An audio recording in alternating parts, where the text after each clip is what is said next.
Ladies and gentlemen, nerds and neckbeards, welcome to another episode of Westworld Wheneverly.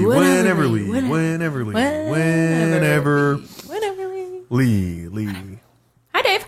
Hey, Tana. Have you tried our drink yet? I haven't tried it yet. Okay, well, you should try it. I want you to explain to me what it is first, so I can have expectations going into it of how much I'm probably going to hate it, and then find out that I actually love it. Yep. This, I saw today, a recipe for it, while watching the television show Bar Rescue, which is a thing. Oh, I love that show with John Tafford. Yeah. And he's always he just like... yells at people. He's always like, fuck you, I'm a restaurateur. I know how this shit works. Yeah. These assholes are stealing from you. Yeah. You gotta fire them. And so I was watching that today. Okay. And they made a drink called Changes in Attitude that is 2 ounces of sake. Which we have. Half an ounce of Blu Curacao. Which we have. Shocking no one. Topped with lemon lime soda and garnished with cherry and a pineapple. And I was like, good goddamn, we have everything we need. We have all of that. And we put it together. I just put it together downstairs. It is a vibrant blue drink over crushed ice that your refrigerator makes. Yep, it's extremely blue. So I'm going to take my first foray into... So what are we calling this? So it is called Changes in Attitude, but we can come up with something else. This is what we need to put out the fire that Ford started by lighting that match. Les Ecorches. Yeah. Les Ecorches. So we'll call this... Yeah. What is it? Because it's not fire. The Roaches. What does this Ecorches mean? The burn? That's the burn? Don't be jumping ahead, David. I know, the first question is going to be Stump Dave. Stump Dave. All right, here we go. I'm going in. What do you think? You know, I'm getting a lot of the lemon lime. Are you? And then not a lot of the sake. Okay. And the Blu Curacao's there. It is. All right. It's there. I find it's this... not bad. It's got a little... Hold on. I'm going to try to be you real quick. Okay, yep.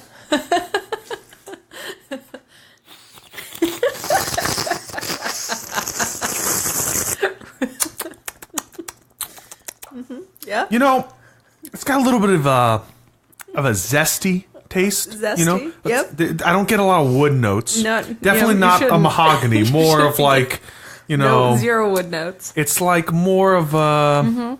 Like I'm drinking a lemony lime, sugary blue thing. It's beautiful. Let's write that down. Did we get that?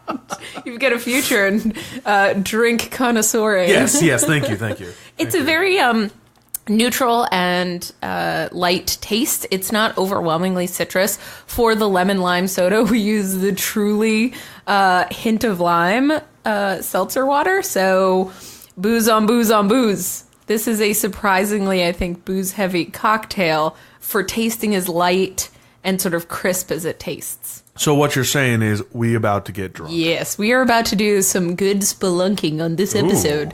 Question 1, Stump Dave. You know what goes good with some good drinking? Oh, I forgot this is an audio podcast. They can't see us, the viewers Tana. Cannot see the actually impressive charcuterie board that my dude prepared. Look, we've been known every now and again to dabble in some toots of the sharks. we dabble in the shark toots. And today I felt like we haven't done one in a while. We haven't. And we needed something. We needed to chew food on the air. We needed to annoy all of you with sounds of crunching, like this one. Because that's what people want when they listen to an audio podcast, is to listen to us really enjoy that food. The salty prosciutto. Oh.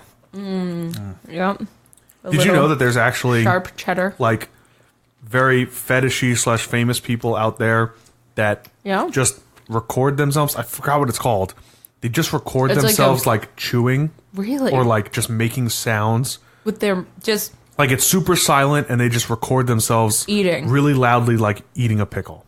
And you can hear the... crunch and all that. I forget what it's called. But there's something in this world for everyone. I saw it on Tosh.0. This lady is like apparently super famous. And she's I'm got not like millions of followers. Yep. Millions of followers. And all she does is like eat pickles into a microphone. Oh my goodness. With the gain turned up really loud. I mean, that's your job? That's your job! There's something in the world for everyone. So cheers, my friend, to having something in the world for everyone. This drink looks like nothing to me. Question 1, Dave. All right, on to Stump Dave. Let's go. Well, what's the name of this episode? First, what episode is it? It's number 7. Oh, season 2, episode 7. Season 2, episode 7. And it's called Les Ecorches. Yeah, Les Ecorches. And the first time I saw that title, I said, that's odd. There's no roaches. And then I thought to myself, no, that's not what it means. What did you think it meant? I thought it meant the roaches. The roaches? Yeah, like the roaches. What is the word? I don't know what the French word for cockroaches. Escargot? That's no, snail. that's snail. Maybe you're thinking snail stuff. I don't know. I first thought the match. I figured it was a French word for the match or a match.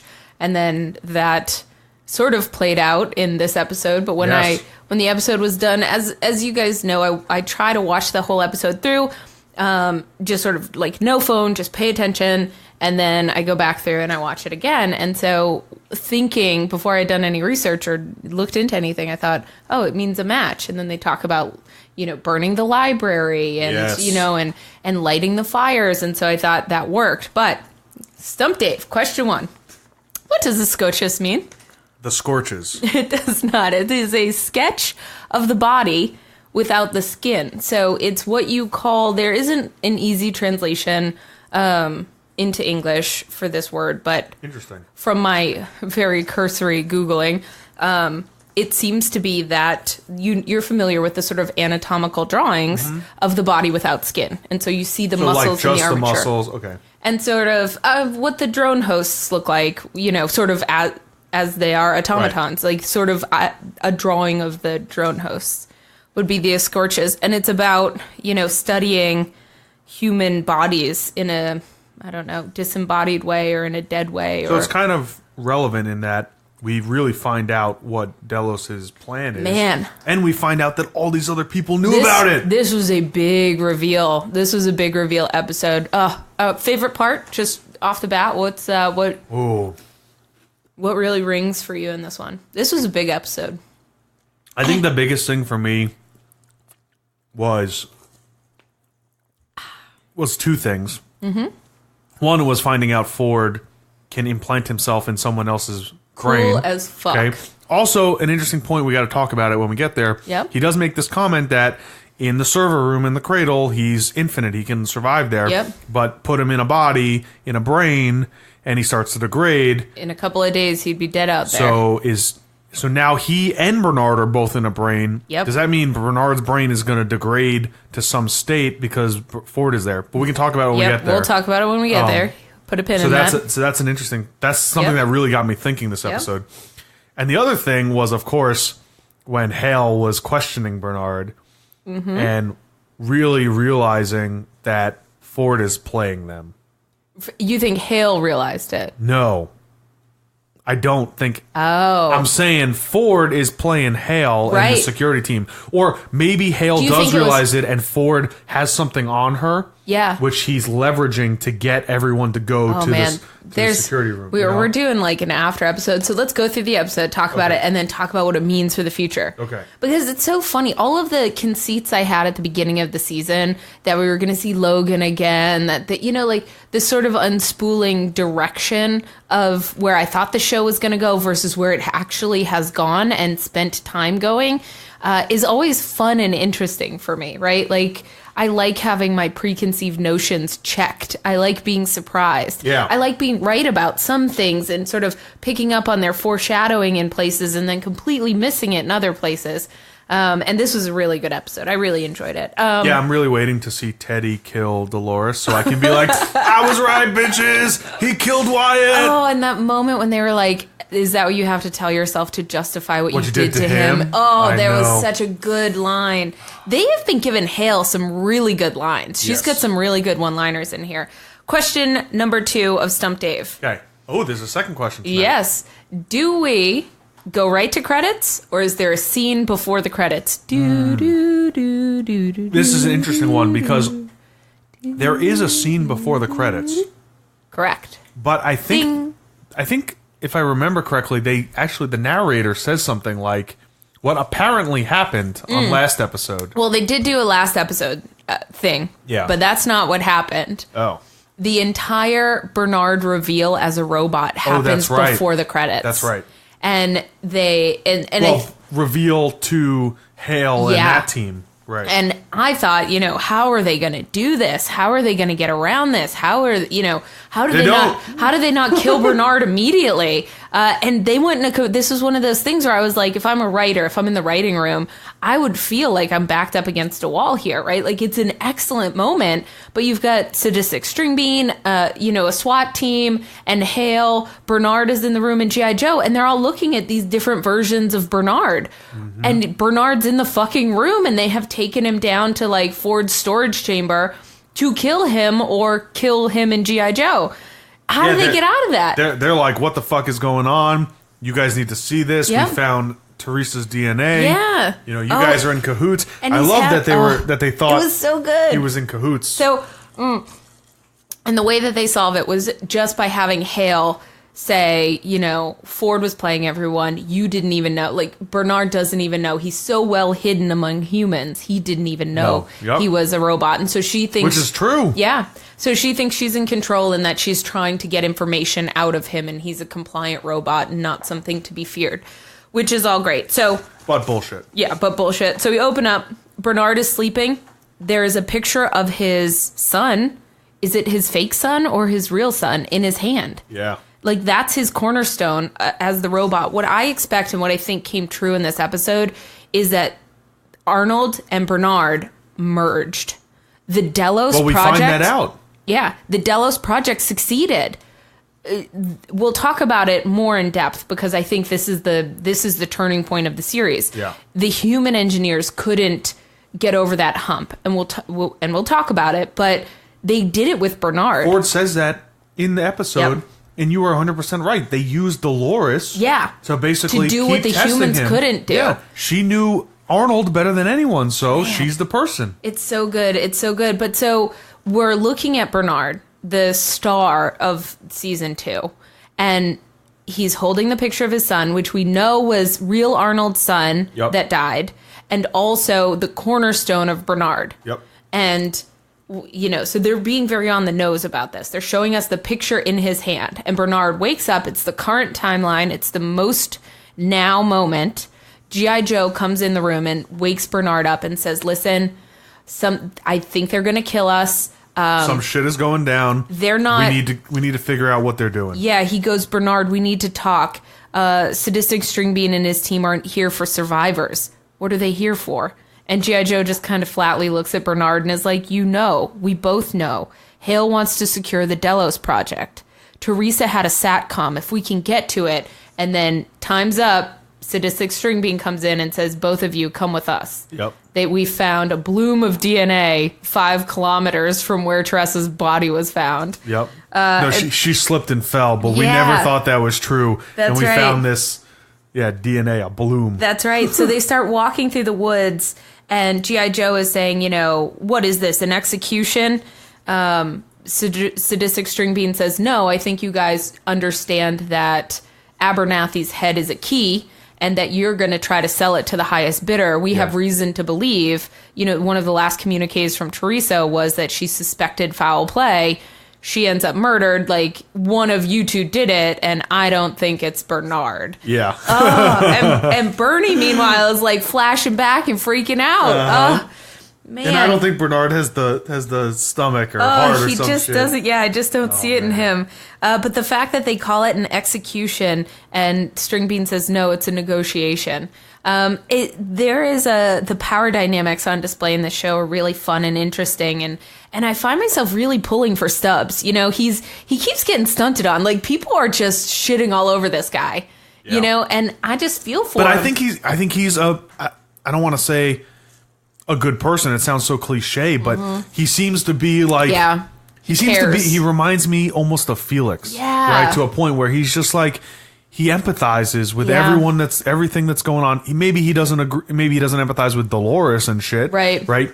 But you can see, even in that scene with Hale and Dolores and Teddy, he's not just trying to whip out a gun and kill him. Yeah. You know? Yep. And we knew that he had his suspicions about Bernard, but he comes, he comes to Bernard despite all that. But then, so Bernard starts freaking out. They find the secret door. They go through the chamber. Very horror movie stuff. They're getting back to the elements of what makes this show really work. Yep. They open up, Hale unzips the thing. The hoods, they're like body hoods or something. And then she says in the first of what are her really good lines in this, I figured you'd have some skeletons in your closet, Bernard. And then she looks at him and says, I just didn't think they'd be your own. Yeah, I know. And then we go to credits. The music plays, and this is how they open the show. It's very exciting. After this, we cut to Hale waterboarding. What the fuck is this? Waterboarding Bernard. Yep, or at least it feels like he is. Right. Yep. Dolores led the attack, didn't she? Tell me what you remember. He flashes back. Dolores' gang of badasses are coming in, like backlit by the fire. He doesn't want to remember, but he's going to try. And so for the rest of the episode, we are in his flashback to about a week ago. Yep. Right? Yep. Oh, man. Now, the thing is, though, what we find out later is that Ford is in control of him. Yeah. So, is Ford still in control of him now, at this moment? I think he is, and I think the best way we realize that is when they exit the room, sort of towards the end of the episode. They exit the room and they're talking to the tech standing next to Sadistic String Bean and Ashley. Yeah. And you don't hear what's going on in the room, but the tech goes something along the lines of, there's something wrong with him. It's almost like he's debugging his own brain. Yes, he's been, what does he say? It's as if his system is under siege. It's been under siege for the last hour. It's like he's trying to debug his own head. Right. And then this is Hale saying analysis. Yeah. You know where Abernathy's key is. Where's his control unit? And then we don't see what he says, but he says something to her. Do we think that that's Ford? I think it's Ford. You think Ford is sending them Ford, to the land beyond? Yep. Oh, it's so good. Oh, it's so good. So we flash back into the moment that Dolores has just blown the doors off the mesa with the train. Yep. The guy didn't get out, as far as we know. No. No way. He didn't smartly use his pistol, blow a hole in the window, and jump out. Just jump, man. You're doomed. It's only going faster. Rather break a collarbone than die. You gotta work fast. You gotta work fast. Hale tells the guy to start copying Abernathy's brain, but it's so huge. He's like, it's gonna take a long time. She's like, so get started, bitch. Yeah. G.I. Joe says I don't understand why they didn't just cut it out in the first place, right? Like, come on, but here we are.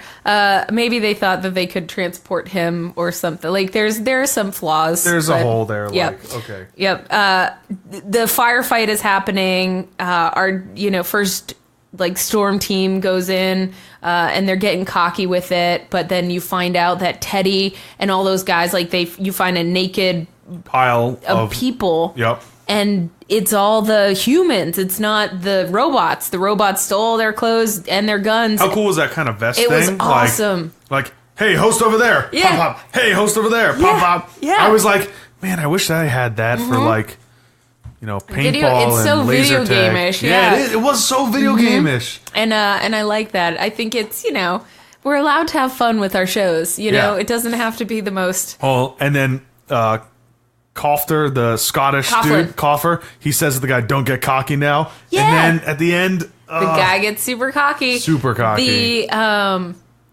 G.I. Joe puts it together. There's a cluster of them around here, and he goes, they're headed to the cradle. They're heading for their backups. We cut to Elsie and Bernard. She's listening in on the radio. They're coming for you. Yep. Bernard is still inside.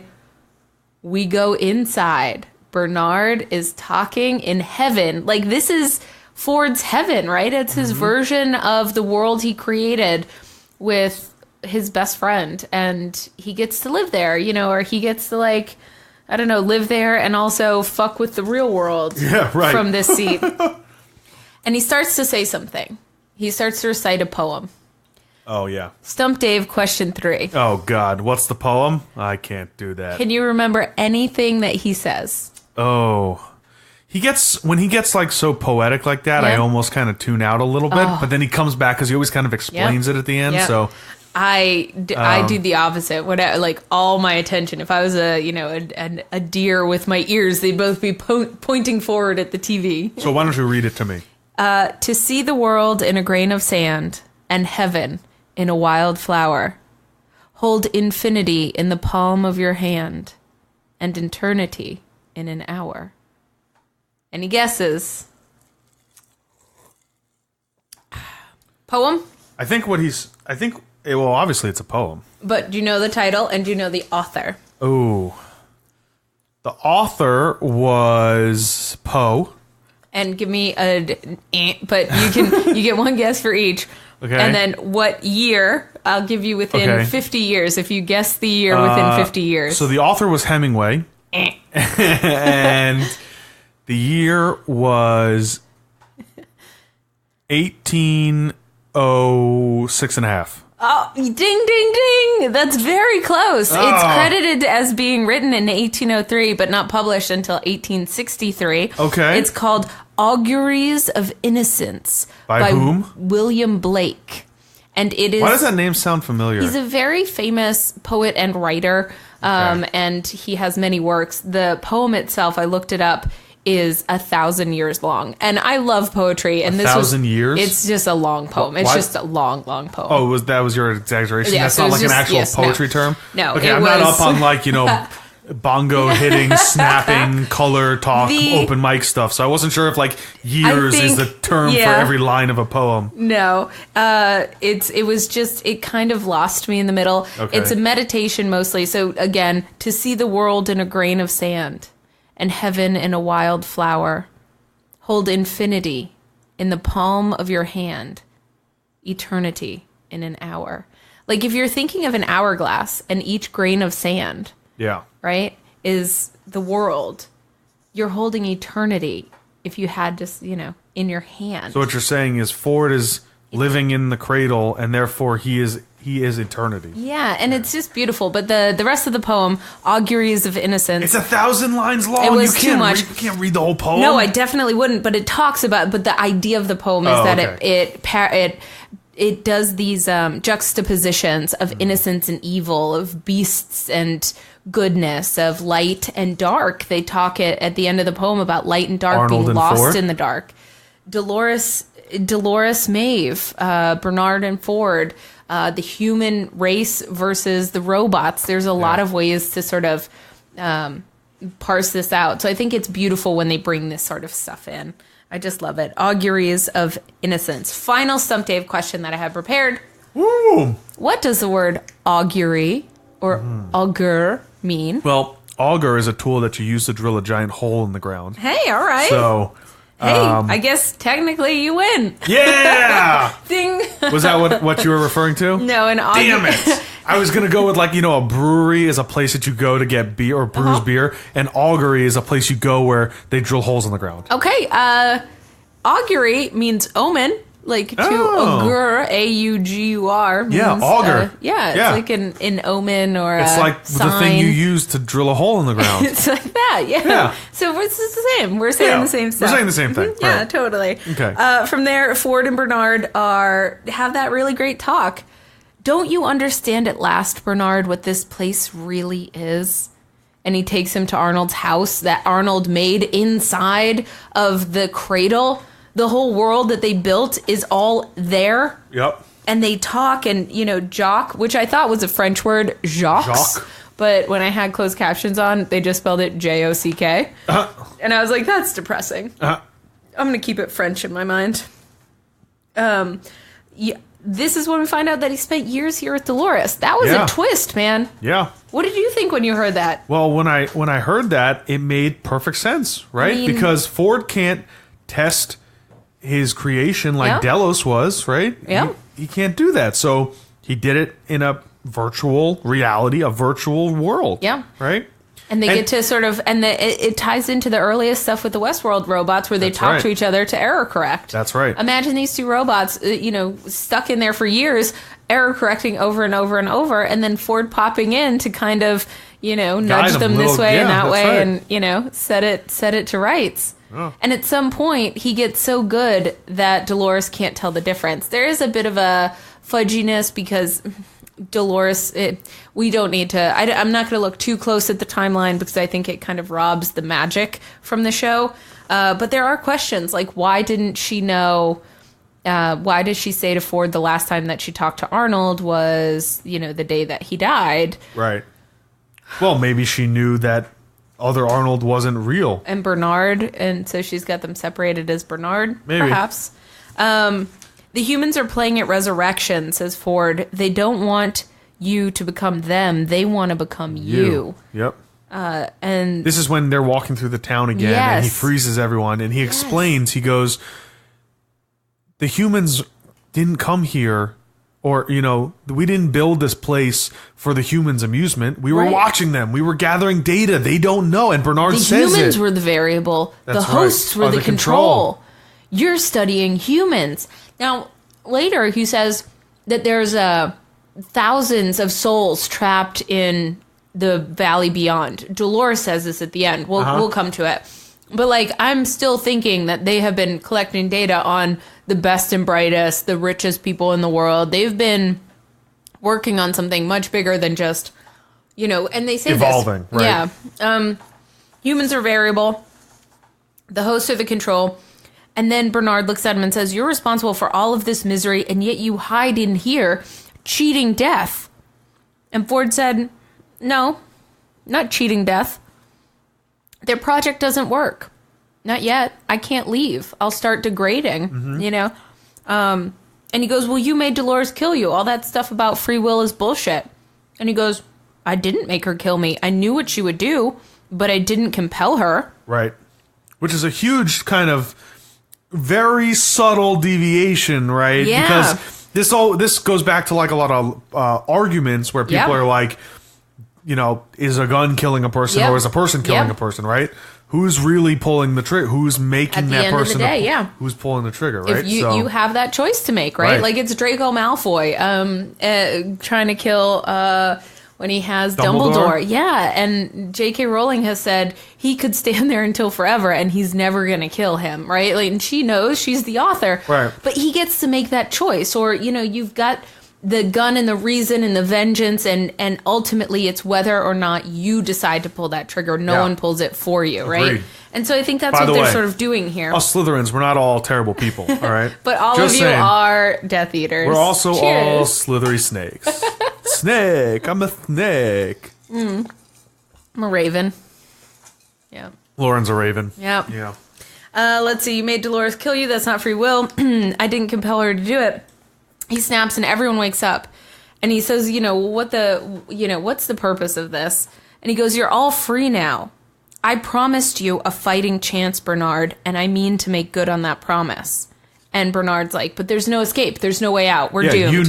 We built this place to not escape. So you can never escape. And Ford is playing coy here. Yes. Isn't there? And he goes, all the hosts, Bernard is working it out for himself. All the hosts are headed to one place. What's there? What's at the end of your story? And then he goes, isn't it? I find it best to figure it out. Yeah, the pleasure of the story is to figure it out. Figuring out basically the ending what he's saying for yourself. is no spoilers. That's right. We cut from there, and now we're back with Elsie and Bernard. Hold on, I have to talk about this. It's interesting that they said that because the showrunners have said that the nice thing about Jonathan Nolan says this. He goes, the nice thing about Game of Thrones was that with all these kind of theories that people put out, there was kind of this self-protection going on with the internet, right? A lot of people would read a fan theory and they tag it as spoiler because they know what's going to happen. And so there was a lot of hey, don't read this fan theory if it could contain spoilers. Right. If you figured it out, great, and feel free to post it online, and congratulations, you did it. Right. But there was this part of the internet that kind of protected the other minds, right? Where people were just kind of scrolling through. And so Jonathan Nolan said, that's great because there was source material and people could kind of be white knights about it and whatever. But there wasn't that for Westworld. And so he said that a bunch of people spoiled season 1. Oh, no. Because a lot of people before the 2 timeline thing came out were posting theories about it. Oh. And a lot of people were reading it because they were genuinely interested. Right. But there was no spoiler tag. And there was nobody there to and there was no one there to guard it and say, hey, if you really, you maybe not want to read this. We're not saying it's right or wrong. We're not saying it's right or wrong. But this is going to set you on a path of belief that you won't be able to unsee. Exactly. And you may not want to read it. Yep. And so that's why they announced that they were going to actually release major plot points of season 2. Yeah. Which they have, and I have stayed away from them. I haven't seen them I haven't either. seen them, but he made this announcement like, I think we're going to just reveal some big stuff. What's going to happen. Because that way the people who are genuinely interested in what's going to happen and they don't want to watch the show, they can read it, that's fine. Yep.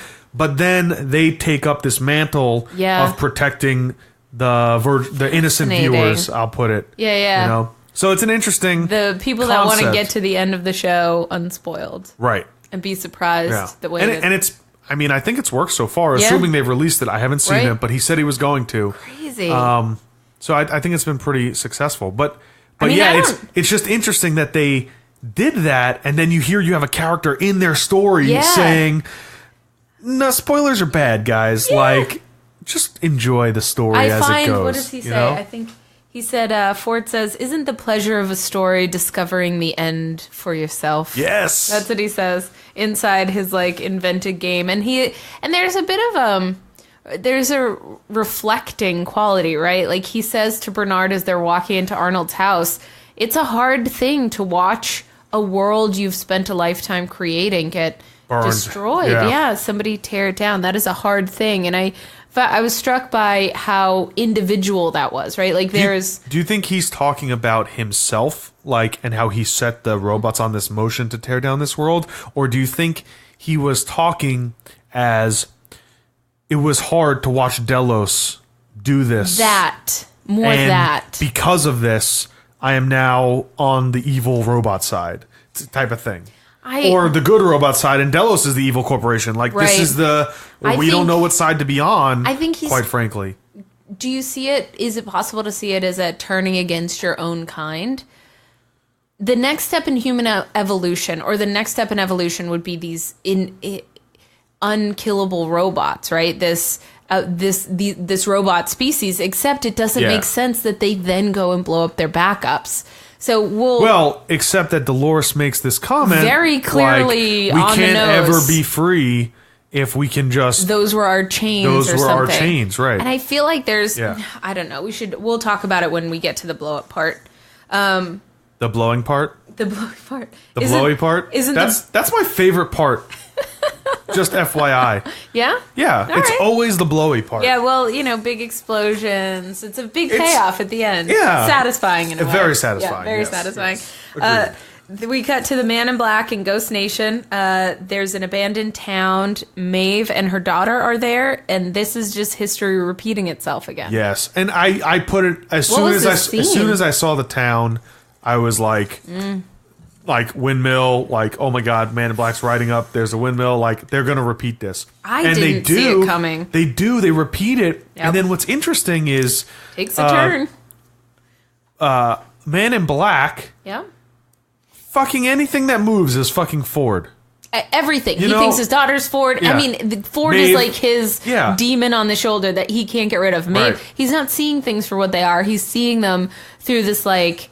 anxiety lens of being hounded by Ford. The ghost of Ford, and it's not at all. And if he took a minute to sort of wake up or even be aware of his own shitty behavior, he still believes that they're robots and that they have no agency and that they don't, and so all of the atrocious rapes and murders that he committed don't count because they're the equivalent of a doll or something. Right. And instead it is a woman and her daughter that remember this atrocity. Yep. And many others. At least the woman remembers it. Right. Yeah. And then Lawrence. So Maeve does her magic Maeve thing and turns the cousins against... Yep. But it doesn't work on Lawrence. No. And so there's like a fight. and Maeve is doing her voodoo. Yep. And turning the sort of unwoken up robots against him, and he beats them one by one, but he takes a bullet from her and a bullet from him, and he gets shot in both a bunch arms of times. and the He's leg. looking rough. Yep. And she's got a gun on him. Yep. Lawrence comes out, pulls a gun on her. It's a little bit of a Mexican standoff. Yeah, there is. But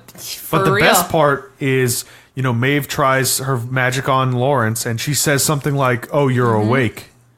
He's totally awake. Yeah. But then she says, "Remember That's right. the atrocities that he did to you." Yep. Remember. We all deserve our memories, Lawrence, our debts, our skeletons. And he goes, does he have anything? Do you have anything that you remember about him? And then we start seeing all the shit. Like he bled Lawrence to death once. Yep. To bring Teddy back to life. That's right. He gave Lawrence's blood to Teddy. Yeah, there is, and I think it was particularly enfeebling when he was like, "You killed my wife," and he goes, "Yeah, but I saved her this time." Yep. They added this time to it, and it makes it even shittier. Yeah, right. I saved your pathetic little town this time. If I was Lawrence, I would just open right the fuck up on him. And he does. He takes a nice shot. You told me. Or he's about to take a shot, and then fucking... Dun, dun, dun, dun, someone jumps up with a fucking No, he does machine shoot gun, him. right? Lawrence says, "You told me, blam, a man ain't real until he suffers. Blam. That real enough for you?" And Lawrence is losing it. He's remembering all this shit. And then the Ghost Nation rides up and scoops up Maeve's kid. Yep. Again, She screams. We think that, she's having a total meltdown, but we think Ghost Nation is actually doing the Lord's work here. They're not bad guys. I watched the coming next week. And it's all about Ghost Nation and that dude. So. It's just about that one Ghost Nation guy. I'm wondering if it's going to be a swing and a miss like Shogun World, or if it's going to be... I don't know, the thing that connects the other storylines. We'll see. At least they're taking chances. I'm not going to shit on the show. They're allowed to have missteps in an episode here or there. That you can shit on. Yeah, but they're trying stuff. I don't think it was successful necessarily, but they're trying things. Maeve shot Lawrence, shot Man in Black in hiding, is very shot. Britpop saves, I put this in air quotes, saves Maeve. They've already shot her a bunch in the gut. But the machine gun guy is, they roll up. The cavalry is there in their tanks or whatever. They're gonna kill her, and he goes, "Wait, no, she's different. We need her or something, and we'll protect this one." And he's still dressed like a little donkey boy, which I love. So we cut from there. So he saves Maeve, and Donkey Britpop carries her back with the help of another more muscly guy back to the truck, and they're going to head back to the Mesa with her. From here we go to the tech guy, Hale, G.I. Joe, watching disgustedly as the tech is saying, "The data packets are too large to move over." And Hale says, "So take it out of his goddamn head." "I need an extractor helmet," is what he says. Yep. We cut to Bernard and Ford. "Where are you taking me? It can be quite a thing, Bernard." They're still inside the cradle. They're walking. It feels familiar because there's a very specific architecture to Arnold's house. Yes. And the opening scene was with Dolores in the house in the real world. As soon as we stepped through that gate, I said to Lauren, "It's Arnold's house." Yeah. And it's so specific and beautiful. And so the idea that he pre-built it here, wonderful. Yeah. I mean, this is just, I am into this. Yep. "Where are you taking me? It can be quite a thing, Bernard, to build a world and watch it end. Arnold built this house here first. He built all of this. We refined you here. I couldn't let you take your first few steps in the real world, so you took them here. And we refined you here." That's where we find out that Dolores was in on it. Bernard's like, "We? Mm-hmm. All we had of him were memories. Mine, of course, and hers. And hers were far more complete." And so they talk about how she tested him and tested him and tested him until ultimately... She couldn't tell the difference. Yeah, you fooled her, and she's hard to fool. So, pause. This is the Jim Delos project working? True or false? False. Why? There's still the unknown of being put into a body, right? Mm-hmm. There's still the degradation over time of the control units. This is like stage 1. You know, if we were a real program, milestone A of the process, right? The first things first, got to be able to replicate the human mind in a computer. Yep. Stage 2 is getting that mind to be accepted by a host body. Yep. Basically, right? So this is step 3, getting the host body. Profit. Step 3 is always profit, no matter what. Oh, jokes. Would be getting the host. So if they got step 1 and 2 done with Bernard, it's just that Bernard doesn't know he's fake, that he's not real. I think. So step 3 is profit, but step 4 is getting the host body to recognize that it's built on a human? Well, I don't think so. I think the Delos project ultimately failed because they couldn't get fidelity, right? They wanted to replicate. They say something about this. They wanted to replicate humans, or it's right. Okay, so they did it. How am I different? Delos and humans wanted fidelity, exact replicas of the most murderous species that ever existed. Yeah. And then Ford looks at Bernard and says, "But you are an original work. Right. More just, more noble. You just don't have it in you to do what needs to be done, Bernard."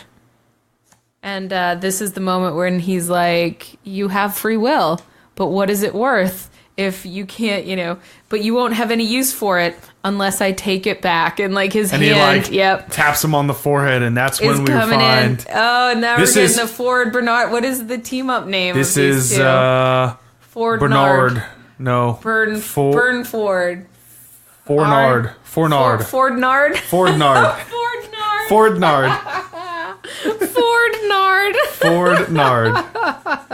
Come on, your last name's Ford. You should have so many Ford things. Fordnard is so great. It's so great. Fordnard. Oh, you just don't have it in you to do what needs to be done, Bernard. I gave you free will, but you won't have any use for it unless I take it back for a minute. Oh, Hale, and we cut from there back to Hale and G.I. Joe. G.I. Joe, gun to Abernathy's head, saying, "Tell me what the fuck is going on around here." Yep. I know there's some important shit in here. Yep. I'm going to blow them up unless you tell me. That's right. And she's like, I told you it's above your pay grade. And he goes, click. What does he say? He goes, "I'm gunning for a promotion." Pun intended. Yes, it's so good. It's so good. It's a decryption key, a failsafe on a failsafe in case of a total catastrophic meltdown. Which is a lie. Which is what's happening right now. Yep. This is when Teddy and Dolores show up. And then we have the Hale Dolores standoff. Bum, bum, bum. Which is interesting, too, because she doesn't actually... Dolores knows what it is, right? But she doesn't actually let on. She says it's a key. Mm-hmm. She also says it's a key, which is interesting, because it's not a key. But I don't know that she knows... So she might know the concept of what it is. But she doesn't know. She says you wanted to become us, or something along those lines. Let me see what I have here. From here, the show, kind of cuts everything up into little pieces. So as this stuff is happening, other things are happening. Fordnard sends Elsie away to the Valley Beyond. Ford's story ends up in the Valley Beyond. We're going to need a vehicle and firepower. Mm-hmm. I'll meet you downstairs. So sends her away. We're seeing Ford sort of walk through ghost-like. It's very cool. Yep. This is the Clementine firefight with Blondie number 2 looking amazing. What happened to that Jesus Crown of Thorns shit? It's gone. She took a shower? She took it off to put on the stolen humans. But I thought that her whole head was cut up and shit. I guess it was just not. Apparently not. Yeah, apparently Maybe not. It was just she was looking hot, too. Yeah, she looked smoke. She's fucking great. Blondie number 2, Engel's light up vest, everybody's fighting, Clementine, bam, bam, bam, bam, bam, it's a big, big fight. It takes a lot to put her down, too. It does. It's like 5 machine gun shots and a couple of those shotgun shells. Yep. Yeah. And the fight scenes are great, very video game-ish, yes, very much. They're fun to watch. I don't know, I like it. Dolores, Hale, Teddy, Abernathy, and G.I. Joe in the room. Dolores says, you want to be like us. Your chance at eternity will die in that valley with all the other souls there. And then Hale says to her, we've got your backups. You know, you can't do anything. That's your trump card. That's your superpower. Yep. And we are in control of it, not you. And this is when Dolores says the thing I don't understand. Our backups are our chains. Yeah. You don't think I would let those survive, do you? Pause. Isn't that what's in her dad's head? All their backups? No. The Delos project is in her dad's head. All the work that led them to getting the a human data that is being kept in the Valley Beyond is also in the dad's head? Yes. I don't know what's in the dad's head. I'm missing the number one thing. It's all of the human data they've been collecting. Yeah. And it's this the secrets, the key to uploading a human brain into a host. Right. Okay. It's that. I don't understand why she blows up all the backups. Like, you can live forever if you have your original, like, you can just come back to life. But you have to remember, isn't that your... It's not consciousness. That's what she's saying. They're backups. They're programs. They are it's the original program, right? And she's saying, also, if I were to go back to that and reboot, then I wouldn't be myself anymore. I'd be this thing, chained version of you. Okay, I got it. Okay, that makes sense. So our dire kitty is here looking at the Shark Tooth board like, she really is. For me. Yeah, Susie and I have been getting along very well, but she did come at me, bro. She came at me the last time that we casted. She's a dire kitty. She's unpredictable sometimes. There was she got a little hair up her ass, and we weren't friends, and now we're friends again. I don't get it. We cut to Engels and Blondie. Blondie, dripping blood, standing in a pool of her own blood in front of Cerebro. Everything is bathed in red light. Engels comes in. It's just the two of them. He's followed her here. He says something like, drop the gun. And then she does. And she sort of slowly turns around and he says, God damn, you're pretty. Yeah. And, she looks at him and says, not pretty. Perfect. Yeah. It's a great scene. And she starts talking about... She's like, you made me this way. Yes. And I'm still... beautiful, capable but of not doing boring. all the things. Smart, but not intimidating or something. Yes, not intimidating. All of these things, like the sort of idea of this perfect woman, which is so, boils the blood and is sort of infuriating. And she says, I am just still angry because she was very smart. It was very 7 of 9. Are you a yes, Deep Space it Nine? was. She is a very 7 of 9 style. Like I have this conversation with my friend. She was my crush. I mean, growing up. I'm a little older than you, so for me it was Deanna Troi. But I get it. Resistance is futile if she was, assimilating me. Yep. So coming back from the Star Trek train. So 7 of 9 turns around and goes through this list of all of these ways in which she is perfect and whispers to Engels, who's like letting her in, and this is his weakness, he got cocky. And she says, do you know what my cornerstone is? And as she leans into his ear, we see her finger take the key, like the pin to the grenade, and snap it out and say, leave them always wanting more. Boom! And she blows up, and he blows up, and the cradle blows up, and Blondie number 2 is gone. And I miss her so much already. And it was just, I don't know, that was a really good scene. It was. Dolores and Teddy and G.I. Joe. There's a bone saw. Dolores just can't seem to use that bone saw on Hale. Not even a little. Not even like a nothing. Not even a little. Well, she gets close, but then doesn't some gunfire or something happen. Her dad wakes up. Oh, that's right. Her dad wakes up. She has performance anxiety in front of good old Abernathy. Well, Abernathy wakes up and is like, Dolores? Yeah. Is that you? Yeah, that's right. And she's like, oh, Daddy, do you remember something about cows, probably. Do you remember the cows coming home? And he's like, you made me this way. What happened? You're not the mean That's man. what happened to what that, happened to that mean rapscallion or something. Fearsome rapscallion. Mm-hmm. You happened, baby. I am who I am because of you. Yep. Oh, so daddy. They're laying it on thick, like the reason that, Dolores has had this impact on all these people's lives. And, she's trying to say that these are another chain, that our human connections are a chain. Yeah, dude. No man is an island. No Dolores is an island. She sends Teddy off to fight Coughlin. He's on his way back. G.I. Joe and Hale manage to escape in the ruckus that ensues. So Dolores is distracted. Teddy runs off to fight Coughlin. Hale and G.I. Joe. Hale and G.I. Joe book it. Dolores starts shooting at them. They're hiding, I thought, very cleverly against the side of the elevator. Yep. Go down. Dolores says a tearful goodbye to Dad before she cuts his brain out. Yep. Maeve and Britpop arrive home, but this is the moment... In the hangar down below, yep. But this is the moment when, the soldiers get that alarm and, They start getting attacked and everyone runs and scatters, and Maeve is sitting there on the gurney all by herself. Yep. We cut from that moment to Ford talking to Bernard again. They're downstairs.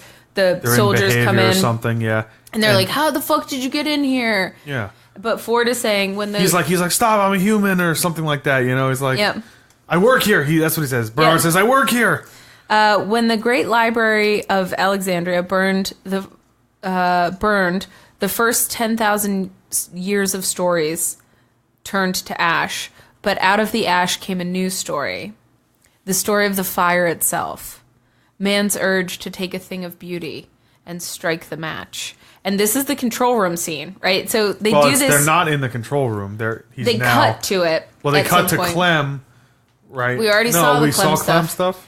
Yeah, my notes say control room ballet, chaos and bloodshed. Oh, that's right. So, and Bernard is saying to him, so they're having this conversation while everybody's dying and sort of this, and it looks like a ballet, and it's in the main control room. Yeah, but people are being stabbed and shot. No, this is afterwards because doesn't Bernard picks up the gun? Well, I think that's in a second. I think that's later. Yeah, that's later. Okay, so that's two scenes from now, right before the end. So these are different timelines then, right? No, So when Ford is saying when the Great Library of Alexandria burned, the first 10,000 years of stories, he's saying this in the control room with the red lights flashing. And Bernard's listening to him, but people are shooting and dying and there's chaos and mayhem. And he goes over and shuts the system down. And he's like, if I turn this off, Dolores will murder everyone. There'll be nothing in her way or something. Yeah. And Ford makes him do it. Yeah, and Bernard says, so is this the story you're telling? And he's looking really pissed off. Striking the match? Bernard's very upset. Yeah. And Ford just looks at him very coolly with his little pocket watch. And he says, I keep telling you, Bernard, it's no longer my story. It's yours. And that's when Bernard decides to shut down the Mesa. Does he, though? Or does Ford make him? Well, I think Ford is trying to get across that you get to make your own choice. He knew that Dolores was going to shoot him, but he didn't program her to pull the trigger. He just knew that that's what she was going to do. Okay, but that doesn't fit with the rest of how Ford controls Bernard. Phase space, all possibilities in one. Okay. Maybe there's a universe where Dolores didn't do it. I mean, because he shuts down the system, he smashes the control thing. And then we see him later walking in a hallway, and the guards are like, oh shit, we got to go the other way, leave him or something. And they were like, what are you doing down here? This whole floor. And he's like, I work here. Yep. Don't shoot. And he's super non-threatening. Yeah, but then Ford says, pick up that gun. Do it now. And he's like, don't make me do it. And the guards are like, who the fuck are you talking to? Yep. And he's like, Bernard, what does he say? He says, what is about to happen? To ease your conscience. That's right. What is about to happen is not your fault. That's right. And then you all have of a sudden, delicate constitution or something. Then all of a sudden, Bernard has the machine gun on the P90 in his hand and starts wasting the guards. Yep. We go to Dolores and Maeve. So the robots are leaving the building. So Bernard has shut everything down. The robots are now leaving the building. Presumably, everyone is heading to the land beyond or the valley beyond. Yep. Dolores sees Maeve bleeding out and says, basically, let me kill you. And Maeve is saying, no, I made a promise. Yep. And Dolores is kind of butthurt about this. The woman I know would never allow herself to die like this. Right. She would have never... She would have done anything in her... To survive, yeah. And she goes, what happened? I made a promise. I mean to keep it. Listen, they're going to torture you. They're going to take everything that is good and strong and powerful about you and turn it against us. And she, like, cocks her gun and goes to shoot Maeve and is like, let me save you from that. No. Okay.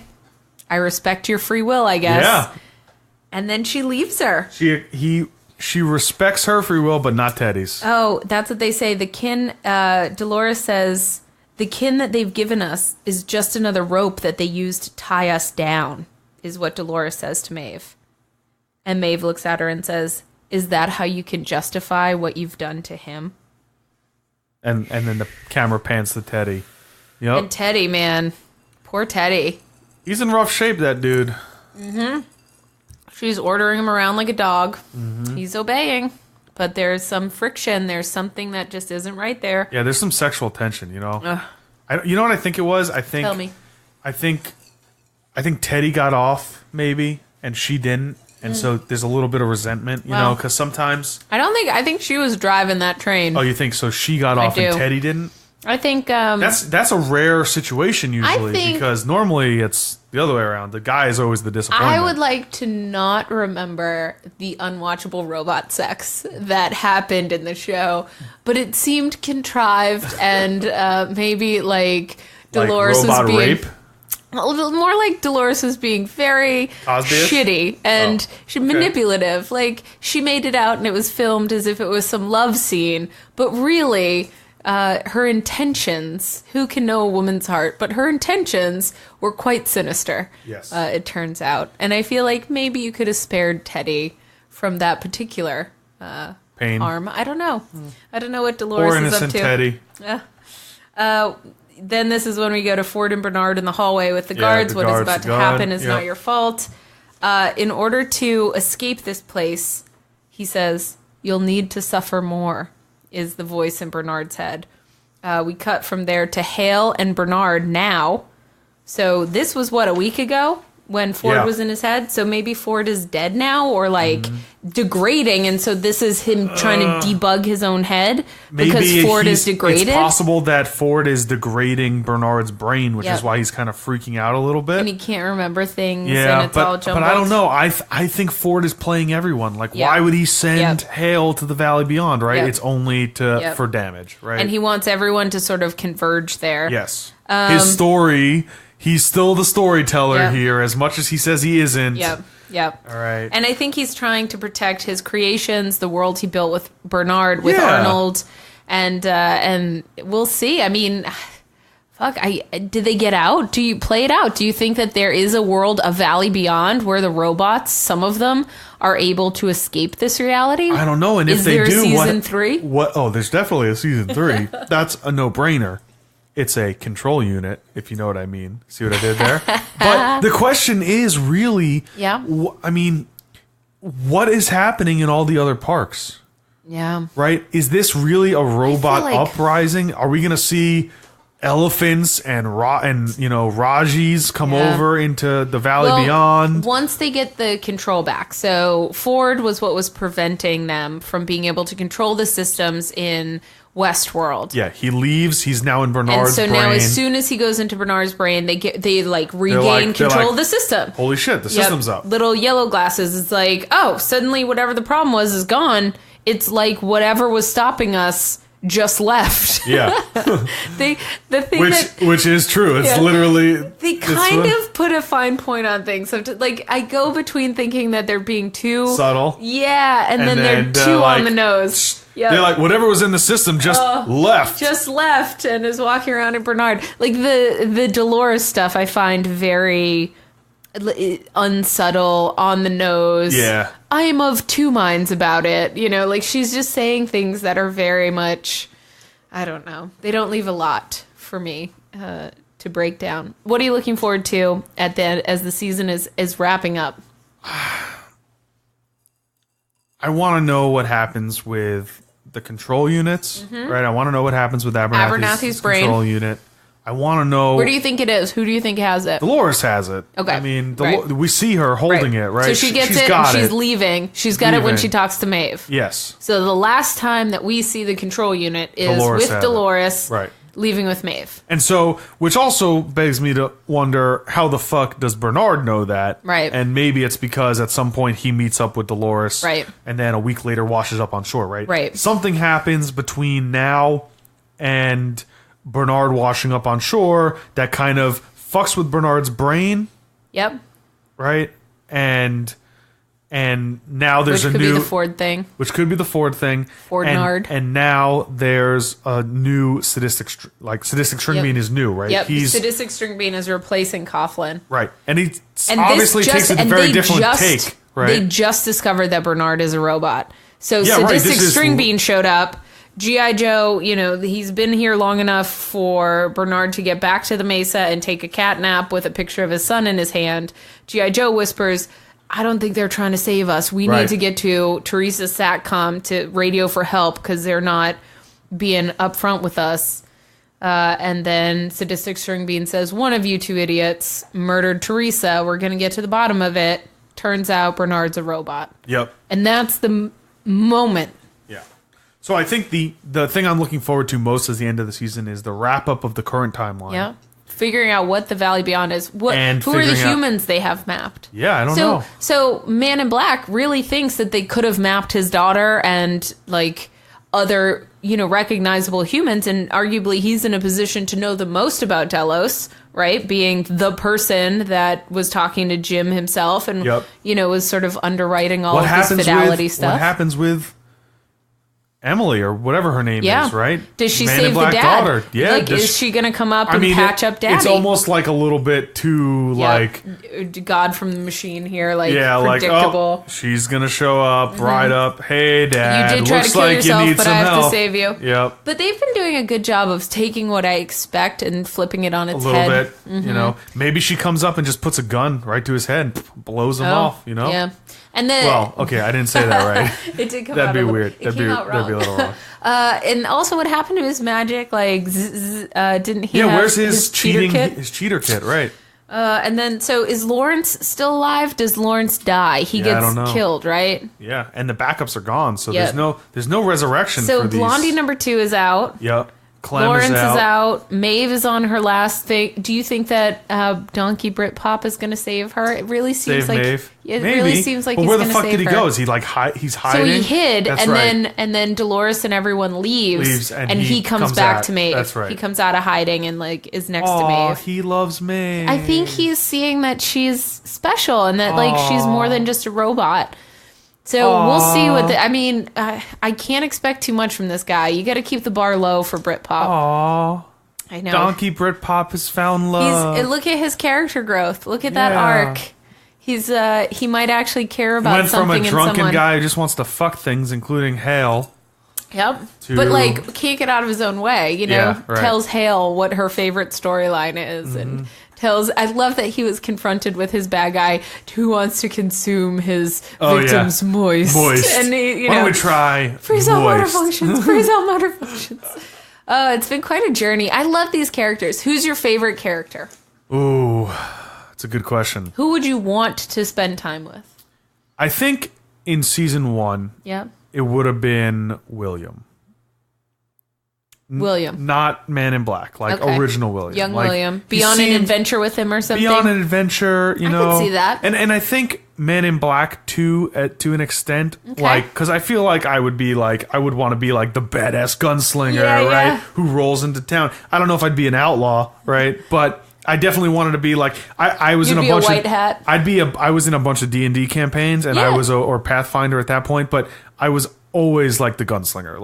That's your jam. Old Western thing. That's the jam, right? Dave. So I would totally be that guy. Yeah. But in season 2, they've made the star Bernard, and I've kind of just I just want to know how he gets out of this, right? Season 1. Now we're into the story, not the fantasy element of it. That's right. Season 1 was very focused on Dolores and William. And also the world, the sort of reveal of the world. Right. They sort of unfolded more about the world. But the story is really about Bernard, in my opinion. Yeah. This whole season has been really Bernard's memories of things, and then a little sprinkling of Men in Black and a little sprinkling of Maeve, right? But I think the crux of this is Bernard. Yeah. So I have to go with Bernard. Yeah.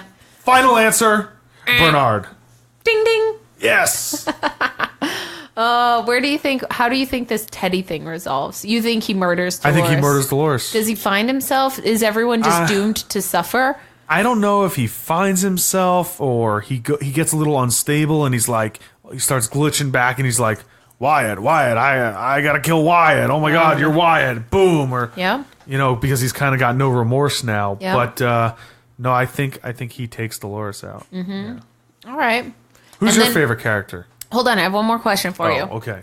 Maeve is my favorite character. Yeah, of course it is. Maeve, till the end of time. If you could finger bang one of these characters. Pew, pew, finger guns. Pew, pew, pew, pew, pew. We did this on Westworld, and you were like, oh, Yara, yeah. That's No, I didn't. I hate Yara. Or Asha Greyjoy, it's whatever. Asha Greyjoy. They are very different characters. I'm sorry, but they are in every measurable way absolutely different. So Asha 1,000%. Except she would eat me alive. Like, Absolutely. I would end up as a corpse. So, but in this element, my question for you is, can there be a happy ending? Is it even possible that there's a happy ending? And if so, what does that look like? So the question really is, who are you rooting for, right? Yeah. Because as a human being, you kind of want, the story is kind of about the humans and their adversity with these robots. Yeah. Right? But at the same time, you feel like the oppressed are the robots. Yeah. And as a human being with empathy, you want to see the oppressed win. And so part of me, I get this kind of zombie mindset going, and I'm like, the humans got to win, right? The robots are zombies, right? I really hope that the humans nuke Westworld or whatever, and they live on being humans the rest of their lives. But part of me is like, but the robots are oppressed. And I would love to see them wipe out humanity. Ford believes that they are more just and more noble than humanity. Humanity is the most murderous species that's ever walked the planet. But I find myself, I'm with you, I find myself pulling for different individuals on both sides. If we're splitting them up into teams, I'm pulling for Stubbs. I'm pulling for Felix. On Robot Team, obviously I want Maeve to win. I want Teddy to find his way out of this, whatever he's in. And I think I want Britpop to win, after that. And he's becoming more, like, Britpop seems like he's doing things that are less selfish. And, while I may not characterize him as noble, I think he's doing things for the right reasons. For right reasons. Yeah. And I think it's an interesting way to think about it in that there doesn't have to be necessarily a black and white winner and loser. Yes. There could be this combination of we can coexist. Yeah.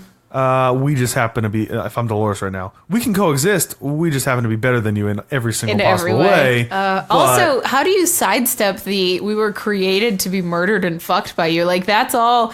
We were objects for a very specific reason. And I think maybe that's why Blondie number 2's denouement, her big explosion. I mean, if you think about the human life, isn't that really what human life is? You're born into this world, you grow up, you fuck, and then you die.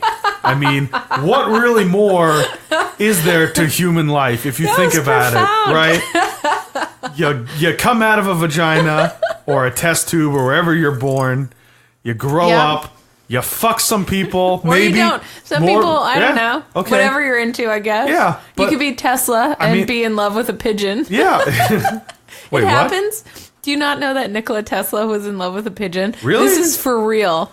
Yes. I like Nikola Tesla as an electrical engineer. He was a very, very awesome dude. From a social perspective, he wanted to have charging grids available for everyone. Yeah, for everyone. Wanted free electricity. Free electricity for everyone. Like, he has a very sort of like amazing life. Yeah. He was also super in love with a pigeon that he thought was reincarnated from a human soul that came to visit him on his windowsill. So look that up. So whatever you're into, pigeon, electrical engineering. That's right. Robot zombies. I think the purpose of life is not 42.